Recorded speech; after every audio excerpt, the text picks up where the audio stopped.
Kusangpo and a very warm welcome to Bhutan This Week, our weekly news magazine program, and I'm Sharab Sangmo. Our top stories for this week. His Majesty the King and Gyaltsen attended the Dasumi Tikka ceremony at the Hindu temple near the Thai Pavilion in Thimphu on Monday. The wedding of His Royal Highness Prince Jigme Dorji Wangchuk to Yiksol Hamu took place at Domkhar Tashi Choling Palace in Bumtang on Wednesday. Unfurling the new consecrated Thongdral, Tendru celebrated its first statue on Sunday. His Majesty the King and the Gyaltsen attended the Dasami Tikka ceremony at the Hindu temple near the Thai Pavilion in Thimphu on Monday. Dasai is the biggest festival in the Hindu calendar. Upon arrival at the temple, His Majesty was received by the members of the Hindu Sambodaya of Bhutan, led by the Information and Communication Minister. Once inside the temple, His Majesty and Her Majesty the Gyaltsen attended the prayer, followed by the Tikka ceremony.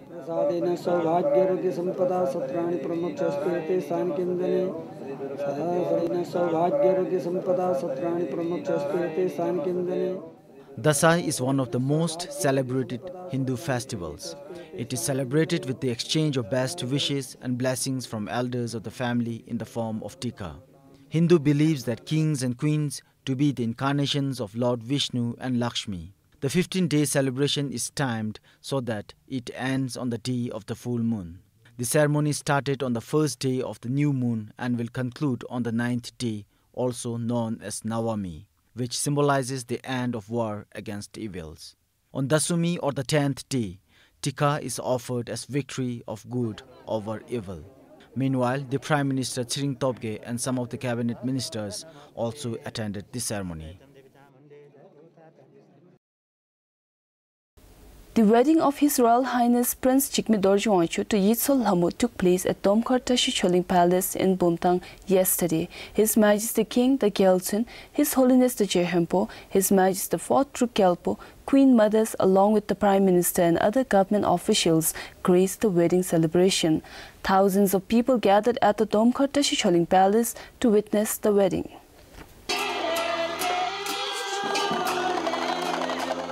The royal bride arrived at the Domkhar Palace in a chipter procession, while His Royal Highness Prince Jigme Dorji Wangchuk waited outside in the courtyard.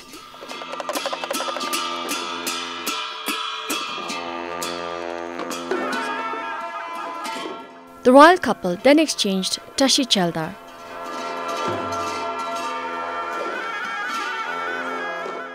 Sonro Rinpoche performed the Tusa ceremony, followed by a Marchang ceremony by the Phumtang Zongda. Other members of the royal family and the Yap and Nyum of the royal bride were present during the ceremony.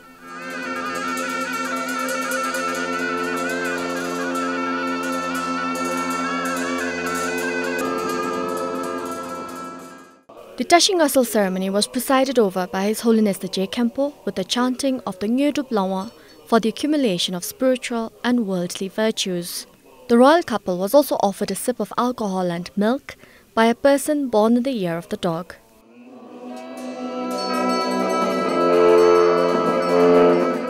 The royal couple was then offered Tashi Sege and Tashi Tage, followed by Jude Pinsum Tsokpa. The Tashi Ngasal ceremony concluded with Tashi Melam.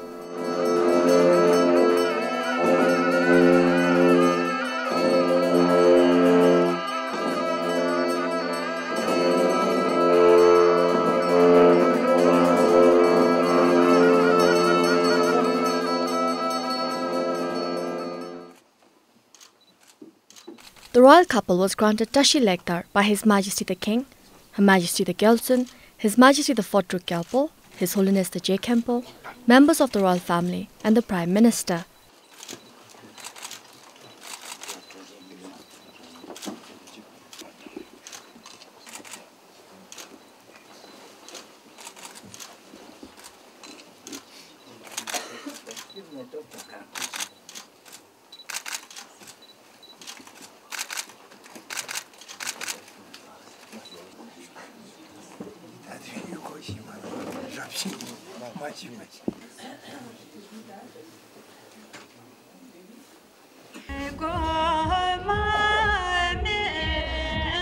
The royal couple, along with members of the royal family, granted an audience to thousands of well-wishers. The royal couple interacted with the people while cultural programs were performed by students and locals. The Tomka Tashchuling Palace was built by the second Rugyalpo Jigme Ocho in 1937 as a summer palace. For Komal Kharka, Namgizam for BBS News. Unfurling the newly consecrated Thongdrel, Tendu celebrated its first Hechu last Sunday. His Holiness the J. Khenpo led the ceremony where thousands of devotees thronged to receive blessing. His Holiness the J. Khenpo presided over a prayer ceremony at the opening of Tendu's first Chechu. The 39-foot-long Shabdung Da Name Thongdrel, which cost about 1.35 million nultram, was unfurled for public veneration, which was consecrated by His Holiness. This is a very auspicious day for all the people, and it benefits all the sentient beings. And under the guidance of His Holiness the J. Khenpo, it only gets better for all of us here.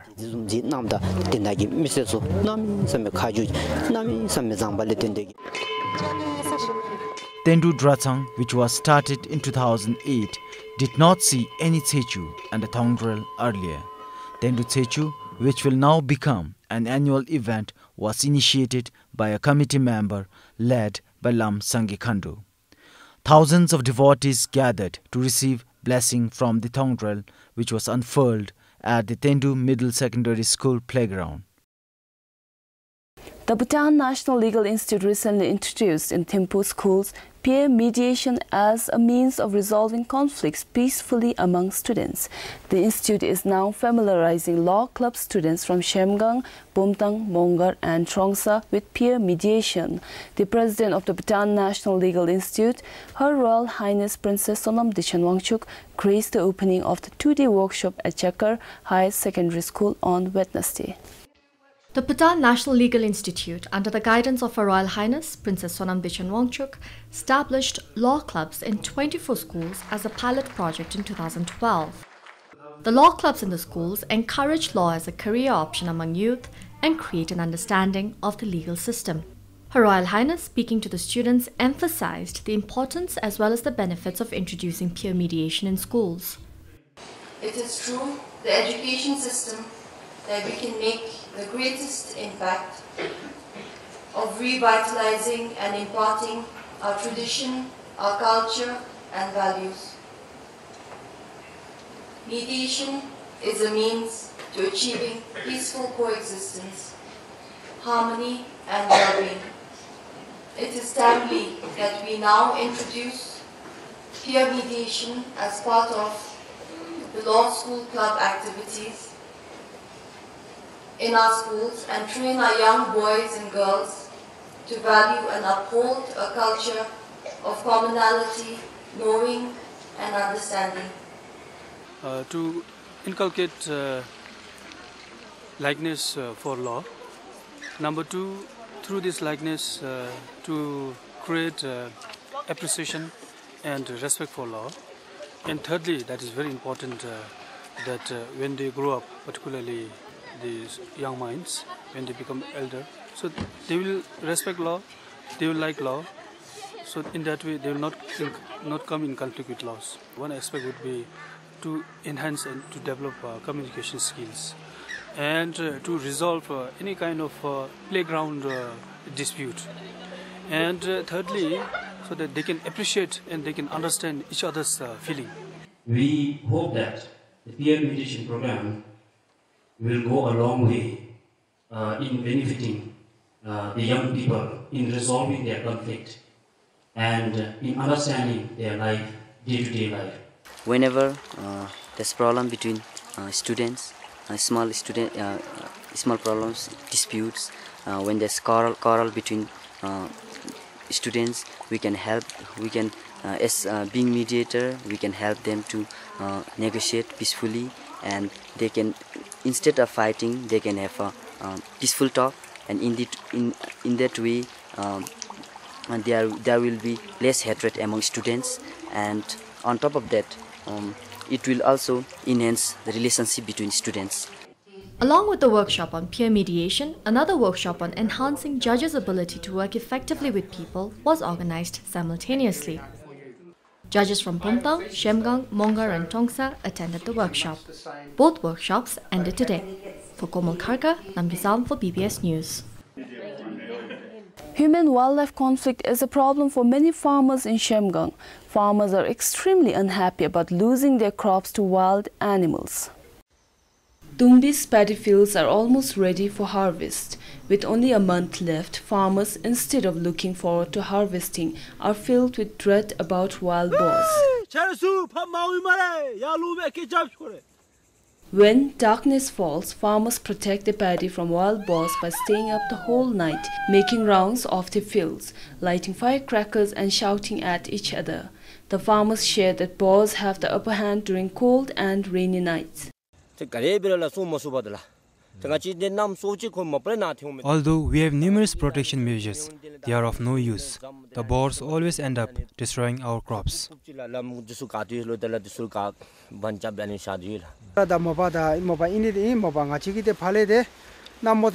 wild boars have become smarter and know where to exit and enter. They try and enter our fields from different directions every other night.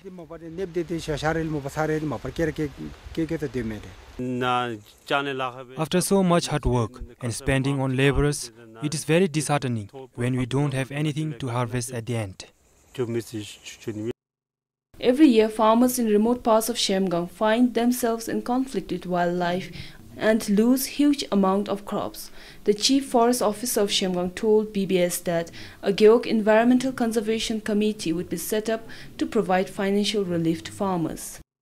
Geok Conservation Committee We will form a Geok Environmental Conservation Committee that will provide seed money and also make available compensation for damaged crops and livestock depredation. I think this is the only immediate solution to human-wildlife conflict.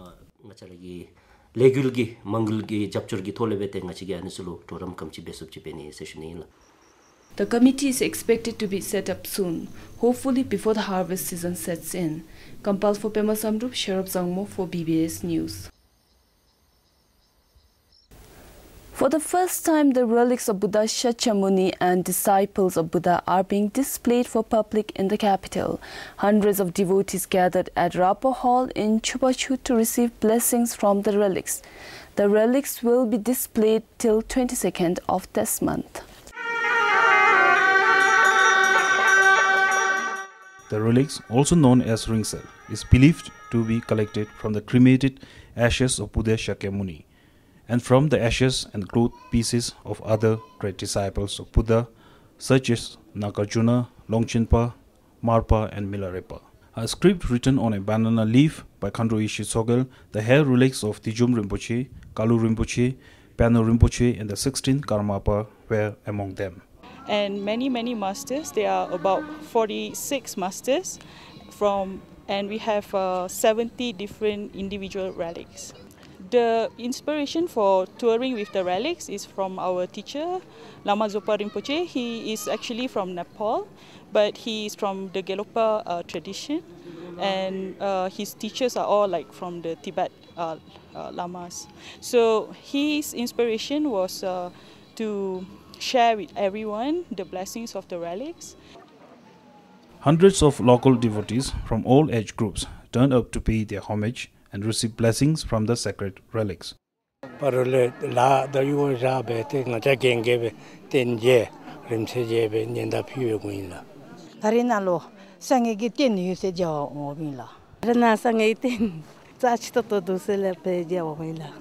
The relics will be displayed in Tashigang, Trongsa and Zirang soon. Compiled for Pema Ishi, Kinsang Ishi for BBS News. Lack of fund is a major constraint faced by the existing civil society organizations in the country. Today, most of the CSOs have to depend on outside donors and supporters for funds. These civil society organizations are being established with objectives to strengthen civil society and promote social welfare to improve the quality of life of the Bhutanese people. However, in doing so, the major challenge faced by the existing CSOs in the country is lack of budget. This has hampered many CSOs from being able to materialize their plans and projects. Every organization wants to do so many things. We want to help public, we want to help community, but the thing is that we do have that financial constraint. So that is one of the most difficult challenge we face these days. The challenges what we face in the country is like, first of all, we don't have any rules or regulations for persons with disabilities, and neither was the UNCRPD, which got ratified. And then secondly, the other challenge we have is we don't have like professionals working in the field of disability. For the purpose of promoting handicrafts, authentic Bhutanese handicrafts, and the challenges we face is number one, lack of fund for providing trainings, all this. We have a lot of ideas and program we want to do, but the challenges like any other organizations or other CSOs, we also have the financial constraint is a big problem. I think anything you do now these days, you have to use money, and through the money things moves, you know. Today, most of the CSO's fund comes from outside donors. Besides, other challenges are lack of professionals and human resources. And those CSOs, particularly associated with disabilities, say there is a need to put in place policies and improvise disabled-friendly infrastructures. The civil society organizations refer to associations, societies, foundations, charitable trusts, non-profit organizations or other entities that are not part of the government. Currently, there are a total of 33 registered CSOs in the country. Pema Suki for BBS News. The construction of Nimshong-Thairang Road in Shamgang is taking forever to complete. Concerned, the people of Shinkar and Bardo cautioned the road officials on the progress of the road during the recent Dzongkhag Sokde. The 19 kilometers Gyeok Center route from Nimshong to Thairang began in early 2011. The construction works were taken over by the Dzongkhag authority after terminating a contractor. However, earlier this year, the Department of Roads took over the construction from the Dzongkhag, which is still underway. So far, the Dzongkhag has completed over 9 kilometers of the route, while the rest of the work has been handed over to the Department of Roads. The delay in the construction of the road has left the locals worried. Every time we have been reminding them, we have no idea where things are going wrong. Progress is very slow. We even feel the concerned authorities are lacking behind. It has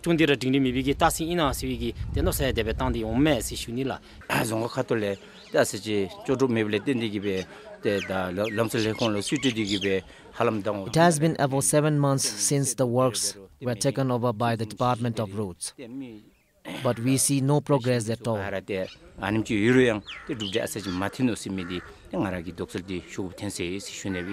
Meanwhile, the project manager said they have completed about 2 kilometers of the road so far. The main challenges, however, are shortage of skilled manpower and works like rock cutting. Labor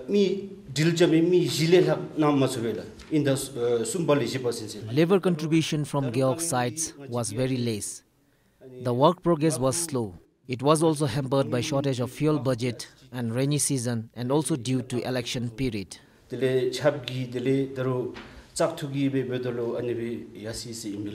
the meantime, the people of Bardo and Shinkar have to continue depending on horses in absence of a proper motorable road. This also hampers few Gyeok development activities. In the meantime, the people of Bardo and Shinkar have to continue depending on horses in absence of a proper motorable road. This also hampers few Gyeok development activities. Over 98 million Nultram is estimated to be spent for the route, with assistance from the Government of India. Compiled for Pema Samrup, Sonam Rinchen for BBS News. The refrigerator for storing blood at Samrup Dzongkhag's hospital has been empty for the last 9 months. This comes as a surprising news, but the hospital apparently has not felt the need to maintain a blood bank, and this is why.